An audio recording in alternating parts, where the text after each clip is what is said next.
La sardine est une haute figure de la mythologie arcachonnaise. Comme toute divinité, elle est changeante et capricieuse. Vieille habituée de la côte atlantique, elle a longtemps préféré la Bretagne. Mais un beau jour de printemps, elle fait son arrivée en masse sur le bassin d'Arcachon. Nous sommes au tout début du XXe siècle. C'est l'âge d'or de la sardine. À bord de leur pinasse voile aviron, les binômes de marins pêchent dans le bassin ou à l'océan. La sortie du bassin se fait en groupe, surveillée par les prud'hommes, des pêcheurs qui autorisent ou non le franchissement des passes. Il n'y avait que des bateaux à rame. C'était que des petites pinasses qu'on appelait des pinassotes, qui étaient à la rame et à la voile. Il n'y avait que ça. Donc les gens partaient à l'océan, à la rame, et revenaient à la voile, puisque les vents dominants sont toujours nord-ouest, donc ils avaient le vent arrière et ils pouvaient rentrer plus facilement. Mon arrière-grand-père allait pêcher à la rame, et j'avais même une arrière-grand-mère qui est allée aussi pêcher à la rame. Elle s'appelait Clara Dupuis, c'était une force de la nature, elle était très forte, elle ramait comme les hommes, et ils mettaient 6 heures, 7 heures pour y aller. C'était quand même très dur. On est plus de 200 à aller pêcher la sardine à la rame. La flottille part du port de Gujan, à la pleine mer, et se rassemble face à la dune du Pilat. 120 pinassotes, avec chacune 2 marins à bord, attendent là les ordres du prud'homme. S'ils jugent le temps assez beau, ils donnent le signal, et toutes les pinassotes s'en vont pour franchir les passes. Sur l'océan, chacun est libre de ses mouvements. On peut aller jusqu'à hauteur de Biscarrosse, et 6 heures après, on longe la côte de Pereire. Tout ça à coups d'aviron. Toute la journée, on jette la rogue. Puis, on voit des marsouins et des caillocs. C'est bon, il y a des sardines. Des fois, on arrive à en prendre 12 000 en 1 heure. Il faut alors rentrer au port le plus vite possible pour les vendre au meilleur prix. Si tu arrives après les autres, tu vends plus rien. Et on remet ça tous les jours. Une bonne pêche, ça peut rapporter 70 francs. Avec ça, on peut vivre 1 mois. Tout métier qui se pratiquait à l'océan était dangereux, était très dangereux. Non pas l'océan par lui-même, mais c'était l'entrée du bassin, ce qu'on appelle les passes. C'était très dangereuse. Pour rentrer dans le bassin, il y avait une multitude de bateaux et on attendait une vague principale. C'était la 7e vague.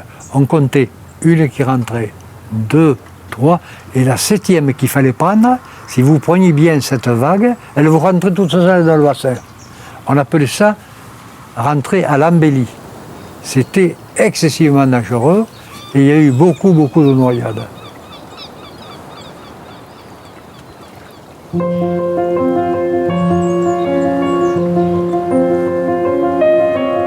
1er janvier 1904. On part pour aller chercher les étrennes au Peug, à l'océan. Mais la mer, trop forte, ne nous veut pas. Le 3, le temps est un peu meilleur. Cette fois, c'est la bonne. En arrivant aux passes, la mer est très agitée. Mais mon matelot et moi, on ne manque pas le coup pour sortir. Moi, je ne suis qu'un enfant de 15 ans.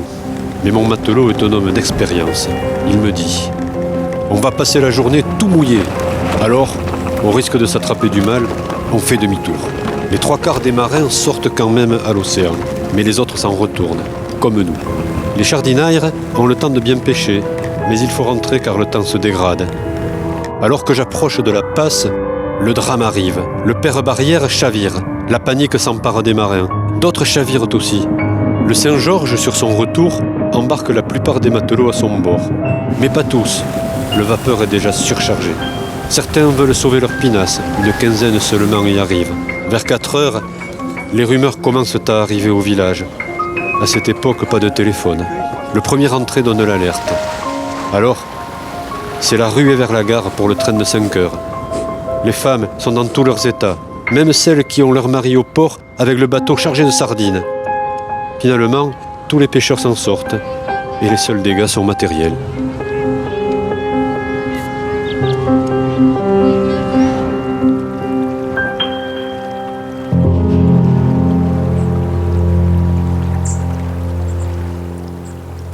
vers 1905, est venue l'époque des bateaux à moteur.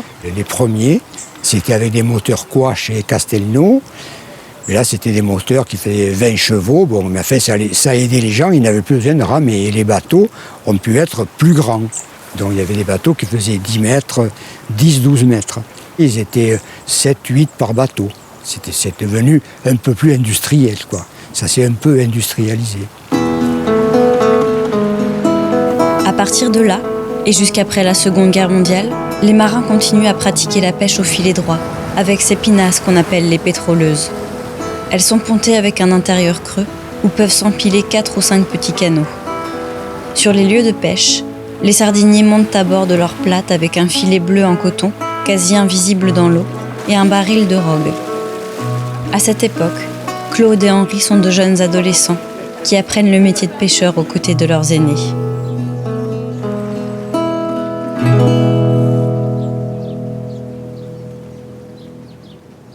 Quand j'ai commencé à naviguer avec mes parents, sérieusement, j'avais 14 ans, on était presque destinés au travail à la mer. J'ai appris toutes sortes de pêche, puisque mon père était quand même assez pêcheur, tout en étant ostréiculteur. Je suis allé souvent à la pêche à la sardine avec mon père. Alors j'allais souvent, j'étais jeune, j'allais souvent, même avant mes 14 ans, je restais à bord des bateaux, surtout la pêche à la sardine dans le bassin. À l'océan, j'y suis allé à partir du moment où j'avais fini, j'étais parti de la communale.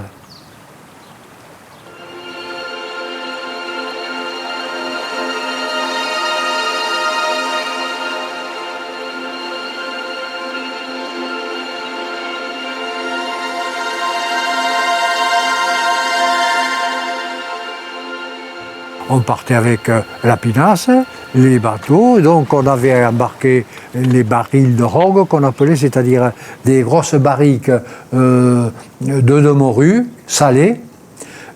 Quand vous ouvriez, ça sentait pas bon. On s'arrêtait à la plage Arcachon, on prenait du sable, on mélangeait ces œufs de morue avec le sable, et puis on mettait ça dans des bacs devant le canot.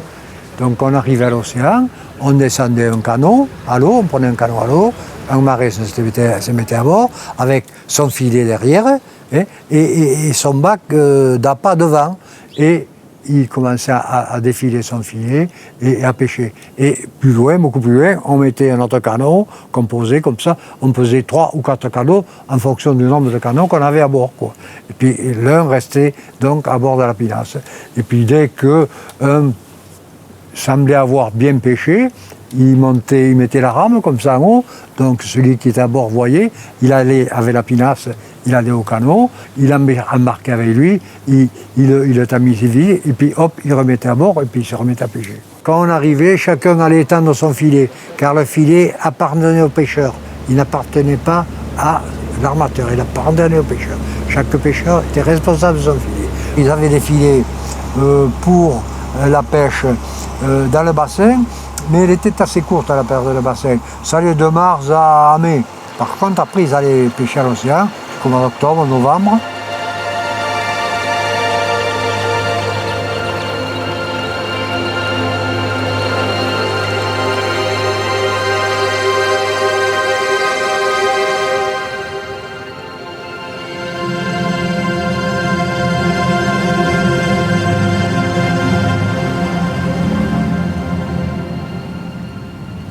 Le jeudi, mon père, pour me sortir de la maison, il m'a emmené à la sardine avec lui, pendant la guerre. Je sais pas, j'avais, disons, 12 ans, c'était aux années 43, 42, 43, puis il m'a emmené longtemps, à partir du mois de septembre. Parce que septembre, c'est le moment où la sardine est bonne, pendant 3 mois. Après, la sardine ne mange plus, elle devient maigre. Quand on partait à la sardine, on se levait à 4 h du matin, à 2 demi-heures après, on avait déjeuné, on allumait la lampe à pétrole, et on mettait la casserole dessus, et on se chauffait le café, c'est comme ça. Et aussitôt, on s'en allait en vélo, parce qu'il n'y avait pas de voiture à l'époque. Et on s'arrêtait au Piou, au bistrot. Mon père buvait un verre de rhum, des petits verres, pas des grands verres. Et à moi, il me donnait un sucre, il trempait un sucre dans le verre de rhum, il me donnait un sucre à moi. Alors on posait le filet en ligne droite, toujours tout droit, et c'est moi qui jetais l'appât sur le filet, sur le liège, pour que les sardines, quand elles arrivent, celles qui veulent, si on jetait de l'autre côté, hop, elles se prenaient, vous voyez, c'était va-et-vient de sardines. Voilà. Ça, c'était la première pêche à l'océan. La pêche au filet droit. Mon père avait 3 filets, parce que quand on pêchait, suivant la grosseur de la sardine, il fallait avoir le filet pour attraper les sardines qui étaient dans l'eau, il fallait avoir la maille exprès pour les attraper. Parce que si vous aviez une maille trop grosse, elle passait à travers. Si la maille trop petite, elle ne se prenait pas. Et après, quand le filet était assez garni, on montait le filet dans le canot et on le mettait sur le bateau. Et après, on secouait le filet, et à 2, et on faisait tomber les sardines qui étaient prises. Les bateaux étaient remplis de poissons, quoi, remplis. Hein. Et ils ne savaient pas trop quoi en faire, quoi, puis il y en avait partout. Et les Bretons, eux, ceux qui avaient des usines en Bretagne, eh bien, ils ont tous fermé leurs portes. Ils n'avaient plus de poissons à mettre en conserve. Donc ils sont venus s'installer à Gujan. C'est pour ça que c'était que des Bretons qui ont installé des usines ici. C'était que des Bretons. Et ils ont amené leur personnel, parce qu'ils avaient le savoir-faire. Nous, ici, on ne savait pas mettre les sardines en boîte. Donc ils ont amené leurs usines, leur savoir-faire avec leurs employés. Pour ça qu'il est arrivé beaucoup de Bretonnes, ces femmes qui ont rencontré des hommes à Arcachon, qui ont fondé leur famille à Gujan. Il y a beaucoup de descendants de ces Bretons à Gujan.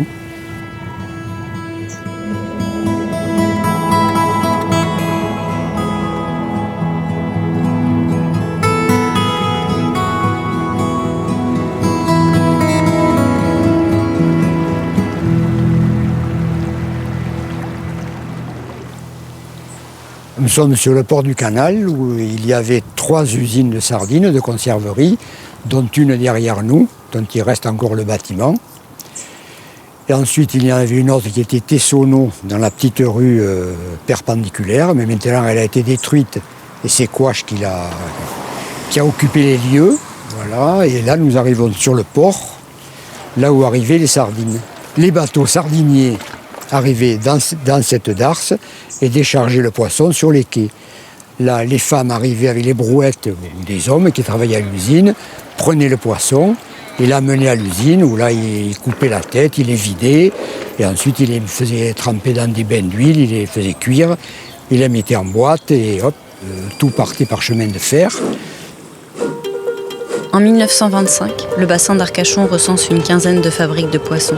La plupart ont des existences éphémères.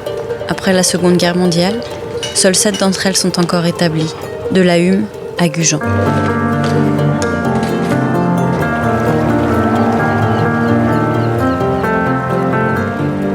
Nos femmes travaillent à l'usine.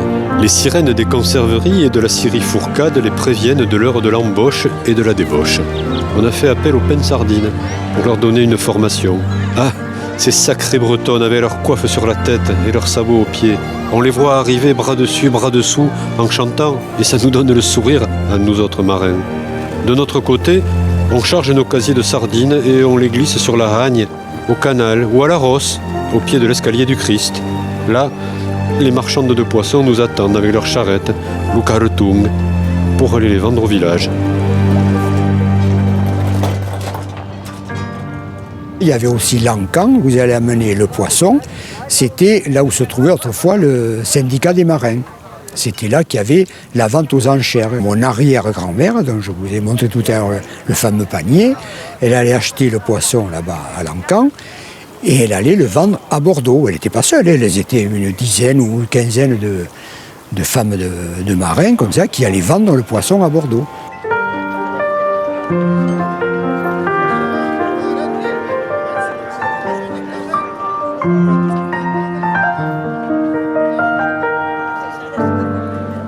Alors avec une brouette, ma mère ou d'autres personnes allaient vendre les sardines pour se faire de l'argent, parce qu'ils étaient très pauvres, quoi. Et alors on disait qui boit ou pêche, qui boit ou pêche.